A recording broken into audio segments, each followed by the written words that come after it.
Mr. Nuttall. Well, President, for the first time in my life I must congratulate the rapporteur. I know that this seems surreal coming from a member of UKIP, but I really do think that my British colleague is onto something here. Work permits, rights of residence seems perfectly good stuff to me. In fact, it sounds like the UKIP manifesto. However, where the report falls down is that these sensible proposals only apply to third country nationals who want to come to the EU for seasonal work. My proposal is that it should apply to all citizens within the EU. But sadly, EU freedom of movement, which is supported by all the British political parties except my own, prevents this from happening.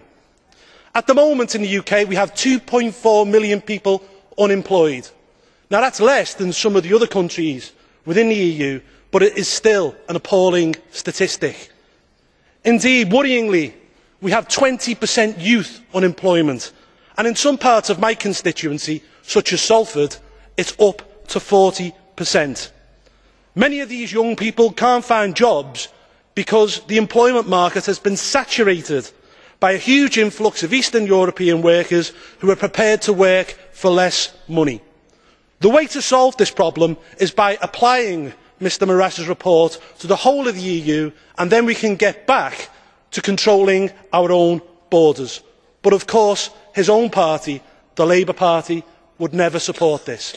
Now, the European elections, which are coming later this year, are going to be dominated by the issue of immigration, and I am happy to say that my party, UKIP, is the only political party in Britain which has a firm but fair, sensible policy in this area. Thank you. Thank you, Mr.